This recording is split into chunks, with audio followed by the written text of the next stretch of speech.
Hi friends, నా పేరు Sai Kiran. Welcome to Telugu tech TV. Friends, ఇది మోటో G60 మొబైల్ రీసెంట్గా లాంచ్ అయింది.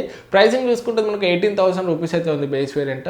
కాకపోతే ఫస్ట్ ఇయర్లో ఐసిఐసిఐ కార్డ్ మీద 1,500 రూపీస్ ఇన్స్టెంట్ డిస్కౌంట్ అయితే అయింది. 16,500 రూపీస్లోనైతే ఫోన్ వచ్చింది. సో ఇప్పుడు 15,000 to 20,000 ప్రైస్ బ్రాకెట్లో ఇది కూడా మనకు ఒక మంచి ఆప్షన్ అయితే అవుతుంది. సో మంచి ప్రైసింగ్లో మంచి స్పెసిఫికేషన్స్ అయితే తీసుకురావడానికి అయితే ట్రై చేశారు. ఇది మనకు రెడ్మీ నోట్ 10 ప్రో కూడా కొంచెం కాంపిటీటర్ అయితే అవుతుంది. ఈరోజు వీడియోలో ఈ ఫోన్ మనం అన్బాక్సింగ్ చేసి సో దీనికి సంబంధించిన ఇనిషియల్ ఇంప్రెషన్స్ అయితే చూద్దాం. So let's get started.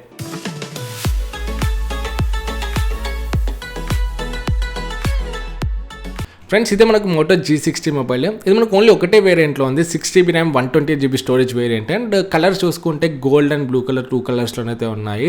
Pricing చూసుకుంటే ఇది మనకి 18,000 అయితే ఉంది. కాకపోతే ఐసిఐసిఐ కార్డ్ మీద 1,500 డిస్కౌంట్ అయితే ఉంది, ఇన్స్టెంట్ డిస్కౌంట్. అంటే 16,500లోనైతే వస్తుంది. సో బాక్స్ ఓపెన్ చేయగానే ఫస్ట్ మనకు మొబైల్ ఫోన్ అయితే ఉంది. మనకు TPU కేస్ అయితే దానికి అటాచ్ చేసి అయితే ఇచ్చారు. నెక్స్ట్ యూజర్ మాన్యువల్స్ ఉన్నాయి. పవర్ అడాప్టర్ ఉంది. ఇది మనకు 20 వాట్ అవుట్పుట్తోనైతే వస్తుంది. సో క్విక్ చార్జ్ 4కి సపోర్ట్ చేస్తుంది మొబైల్ ఫోన్ మనకు. నెక్స్ట్ చూసుకుంటే Type-C కేబుల్ అయితే ఉంది. ఇది Type-A to Type-C cable. Next చూసుకుంటే సిమ్ కార్డ్ ఎజెక్టర్ ఉంది. ఓవరాల్ గా బాక్స్ లో ఉన్న కంటెంట్స్ అయితే ఇవి. నెక్స్ట్ మనం మొబైల్ ఫోన్ విషయానికి వచ్చినట్లయితే ఇక్కడ 108 మెగాపిక్సెల్ హైలైట్ చేస్తున్నారు. అండ్ అదే విధంగా మనకు 6000 mAh బ్యాటరీని కూడా హైలైట్ అయితే చేస్తున్నారు. సో మనం ఈ TPU కేస్ని అయితే తీసేద్దాము. కేస్ క్వాలిటీ చూసుకుంటే ఓకే అని చెప్పవచ్చు. మనం టెంపరీ పర్పస్ అయితే యూజ్ అయితే చేయవచ్చు. నెక్స్ట్ మనం మొబైల్ ఫోన్ విషయానికి వచ్చినట్లయితే సో మొబైల్ ఫోన్ అయితే చేతిలో పట్టుకుంటే కొంచెం పెద్దగానైతే ఉంది. సో మనకు అంత కాంపిటబుల్ అయితే ఉండదు, కొంచెం పెద్దగానైతే ఉంటుంది. అండ్ బ్యాక్ సైడ్ చూసుకుంటే ఇది పాలీకార్బోనేట్ బిల్డ్తోనైతే వస్తుంది. గ్లాసీ ఫినిష్ ఉంటుంది, కాకపోతే సైడ్ అండ్ బ్యాక్ అంతా కూడా పాలీకార్బోనేట్ బిల్డ్. ఫ్రంట్ చూసుకుంటే గ్లాస్ అయితే ఉంటుంది. వెయిట్ కూడా కొంచెం ఎక్కువనే ఉంది, 225 గ్రామ్స్ వరకు అయితే ఉంటుంది. జనరల్గా ఫోన్స్ మనకు 200 గ్రామ్స్ బిలోనే ఉంటాయి. కొంచెం మనకు చేతిలో బరువు కూడా అనిపిస్తుంది. సో డిజైనింగ్ చూసుకుంటే మాత్రం చాలా బాగుందని చెప్పొచ్చు. ఎక్స్పెషల్ గోల్డ్ కలర్ నాకు చాలా నచ్చింది. అండ్ కెమెరాస్ దగ్గర మనకు కొంచెం కాపర్ ఫినిష్ అయితే వస్తుంది. చూడడానికి మాత్రం చాలా ప్రీమియం అయితే కనబడుతుంది. డిజైనింగ్ మాత్రం చాలా బాగుంది. కాకపోతే ఇన్ హ్యాండ్ ఫీల్డ్ మాత్రం కొంచెం పెద్దగా అండ్ కొంచెం వెయిట్ అయితే అనిపించింది. అండ్ బ్యాక్ సైడ్ చూసుకుంటే మనకు ట్రిపుల్ కెమెరా సెటప్ ఉంది. ఒకటి 108 megapixel sensor primary sensor and ఇంకొకటి 8 megapixel ultra wide angle lens, 2 megapixel depth sensor ఉంది. అండ్ దాని కింద మనకు ఫింగర్ ప్రింట్ స్కానర్ అయితే ఉంది. రైట్ సైడ్లో చూసుకుంటే మనకు వాల్యూమ్ రాకర్స్ ఉన్నాయి. And power on off button అయితే ఉంది. పవర్ ఆన్ ఆఫ్ బటన్కి మనకు కొంచెం టెక్స్చర్ అయితే ఉంది. సో ఇది మంచి ఫీల్ అయితే వస్తుంది మనం అక్కడ బటన్ దగ్గర ప్రెస్ చేసేటప్పుడు. అండ్ లెఫ్ట్ సైడ్ చూసుకుంటే సిమ్ ట్రే అయితే ఉంది. ఇది మనకు హైబ్రిడ్ స్లాట్తోనైతే వస్తుంది. బాటంలో చూసుకుంటే Type-C పోర్ట్ ఉంది. అదేవిధంగా స్పీకర్ గ్రిల్ ఉంది. అండ్ అదేవిధంగా మనకు మైక్ కూడా ఉంది, ప్రైమరీ మైక్. అండ్ టాప్లో చూసుకున్నట్లయితే 3.5mm జాక్ ఉంది. And secondary noise cancellation mic అయితే ఉంది. అండ్ డిస్ప్లే విషయానికి వచ్చినట్లయితే దీనిలో 6.8 ఇంచ్ FHD ప్లస్ డిస్ప్లే ఉంది. IPS LCD ప్యానల్ ఇది. H10 సపోర్ట్ చేస్తుంది. అండ్ అదేవిధంగా 120Hz రిఫ్రెష్ రేట్తోనైతే వస్తుంది. డిస్ప్లే క్వాలిటీ చూసుకుంటే మాత్రం బాగుందని చెప్పవచ్చు. మనకు బెజల్స్ కూడా థిన్గా ఉన్నాయి. చాలా టాల్గా ఉంటుంది డిస్ప్లేని అయితే. కాకపోతే ఇదే బడ్జెట్లో మనకు AMOLED డిస్ప్లే ఉన్న ఫోన్స్ కూడా ఉన్నాయి. సో డిస్ప్లే మీ మెయిన్ ప్రయారిటీ అయితే మాత్రం IPS కన్నా AMOLED ప్యానల్స్ మనకు కొంచెం బెటర్ ఉంటాయి. రెడ్మీ నోట్ 10 ప్రో కానీ రియల్మీ 8 ప్రో కానీ బడ్జెట్లో మనకి ఇంకా బెటర్ ఆప్షన్స్ అయితే అవుతాయి.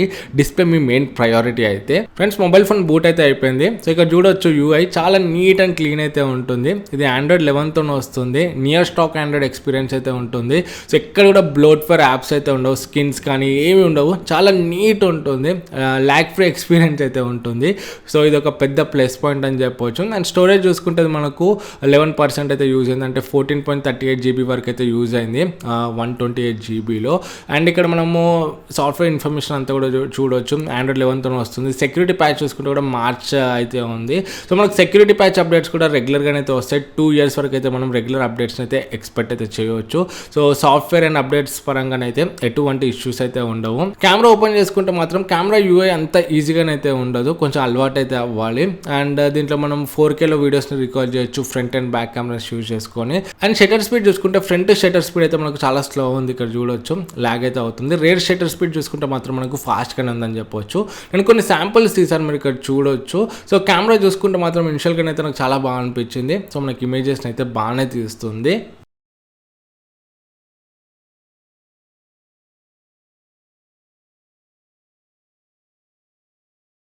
అండ్ సెన్సర్ చూసుకుంటే దీంట్లో మనకు యాక్సిలరోమీటర్ సెన్సర్ ఉంది, లైట్ సెన్సర్ ఉంది, ప్రాక్సిమిటీ సెన్సర్ ఉంది. కాకపోతే మ్యాగ్నెటోమీటర్ సెన్సర్ లేదు అండ్ ఇంకా కంపాస్ సెన్సర్ కూడా లేదు, జైరోస్కోప్ సెన్సర్ కూడా ఉంది. సో మనకు కొంచెం నావిగేషన్స్ అప్పుడు కొంచెం అటు ఇటు అవ్వడానికి ఛాన్సెస్ అయితే ఉన్నాయి, ఎందుకంటే మనకు magnetometer sensor and compass sensor లేదు కాబట్టి. అండ్ ఫింగర్ ప్రింట్ స్కానర్ చూసుకుంటే అక్యురేట్గానే ఉంది, బాగానే ఓపెన్ అవుతుంది. కాకపోతే కొంచెం స్లో అయితే ఉంది, పెట్టగానే ఓపెన్ అయితే అవ్వట్లేదు, కొంచెం టైం అయితే తీసుకుంటుంది. సో ఇది కూడా సాఫ్ట్వేర్లో అయితే ఫిక్స్ చేయాలి. అండ్ ఇది మనకు వైడ్ బ్యాండ్ L1 సపోర్ట్ చేస్తుంది. కాకపోతే నేను అమెజాన్లో వీడియోస్ అయితే ఓపెన్ చేసి చూశాను, హెచ్డీలో స్ట్రీమ్ అయితే అవ్వట్లేదు. సో వీళ్ళు దీన్ని కూడా అప్డేట్లో అయితే ఫిక్స్ అయితే చేయాలి. వైడ్ బ్యాండ్ L1 సపోర్ట్ ఉంది, కాకపోతే నెట్ఫ్లిక్స్లో మాత్రం మనకు హెచ్డీలో వీడియోస్ అయితే స్ట్రీమ్ అవ్వట్లేదు. అండ్ దీంట్లో 2 ఎక్స్ట్రా ఫీచర్స్ కూడా ఉన్నాయి. మనకు NFC సపోర్ట్ ఉంది, సో NFC పేమెంట్స్ కూడా మనం చేయవచ్చు అండ్ NFC యూజ్ చేసుకుని ట్రాన్స్ఫర్ కూడా చేయవచ్చు. సో 20,000 అండర్లో ఏ ఫోన్లో కూడా మనకి NFC సపోర్ట్ అయితే లేదు, ఇది ఒక పెద్ద ప్లస్ పాయింట్ అని చెప్పొచ్చు. అండ్ దీంట్లో మనకు థింక్షిల్ సెక్యూరిటీ కూడా ఉంది. సో మనకు మాల్వేర్ నుండి అండ్ ఇంకా వైరస్ నుండి అయితే ప్రొటెక్ట్ చేస్తుంది, కొంచెం సెక్యూరిటీ అయితే ఎక్కువ ఉంటుంది.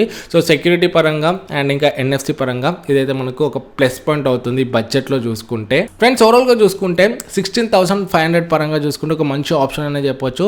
First Moto branding and next చూసుకుంటే స్టాక్ ఆండ్రాయిడ్. సో మనకు నియర్ స్టాక్ ఆండ్రాయిడ్ ఎక్స్పీరియన్స్ అయితే ఉంటుంది, ఎలాంటి బ్లోట్వేర్ ఇలాంటివి అయితే ఏమి ఉండవు. సో మంచి ఎక్స్పీరియన్స్ అయితే వస్తుంది. అండ్ నెక్స్ట్ NFC సపోర్ట్ ఉంది అండ్ థింక్షిల్ సెక్యూరిటీ ఉంది, 6000 mAh బ్యాటరీ ఉంది. బ్యాటరీ కూడా మనకి ఎక్కువ లాంగ్ లైఫ్ అయితే వస్తుంది. కాకపోతే 20 వాట్ ఛార్జింగ్ సపోర్టే ఉంది. ఈ బడ్జెట్లో చూసుకుంటే మనకి ఇంకా ఎక్కువ ఛార్జింగ్ స్పీడ్స్ అయితే ఉంటాయి, 30 వాట్ వరకు అలా. కొంచెం ఛార్జింగ్ స్పీడ్ అనేది స్లో ఉంటుంది, ఇది ఒక్కటి మీరు గుర్తుపెట్టుకోండి. పర్ఫార్మెన్స్ కూడా మనకైతే బాగుంటుంది, స్నాప్డ్రాగన్ 732G ప్రాసెసర్ కాబట్టి హెవీ యూజర్స్ కూడా ఇది మంచి ఆప్షనే అవుతుంది. అండ్ డిస్ప్లే కూడా మనకు 120 Hz రిఫ్రెష్ రేట్ ఉంది, డిస్ప్లే కూడా బాగానే ఉంది. కాకపోతే డిస్ప్లేనే మీ మెయిన్ ప్రయారిటీ అయితే మాత్రం ఈ బడ్జెట్లో మనకి ఇంకా బెటర్ ఆప్షన్స్ అయితే ఉన్నాయి AMOLED డిస్ప్లే ప్యానల్తోనే. సో ఇది కూడా మీరు ఒకటి చూసుకోండి. అండ్ ఇన్ హ్యాండ్ ఫీల్ చూసుకుంటే కూడా కొంచెం బరువు అయితే ఉంది, సో అంత కాంపాక్ట్గా అయితే ఉండదు, సైజ్ పెద్దగా ఉంటుంది అండ్ కొంచెం వెయిట్ కూడా ఎక్కువ ఉంటుంది. ఇది కూడా నాకు కొంచెం మైనస్ అయితే అనిపించింది. సో ఓవరాల్గా చూసుకుంటే మాత్రము 16,500లో ఒక మంచి ఆప్షన్ అనేది చెప్పవచ్చు. సో నా ఒపీనియన్స్ అయితే ఇవి, నా అన్బాక్సింగ్ అండ్ ఇనిషియల్ ఇంప్రెషన్స్ అయితే ఇవి. సో ఈ వీడియో మీకు యూస్ఫుల్ అవుతుంది అనుకుంటాను, నచ్చితే లైక్ చేయండి. మళ్ళీ నెక్స్ట్ వీడియో ముందుకు వస్తాను. అప్పుడు this is Sai Kiran from Telugu tech TV signing out. జై హింద్.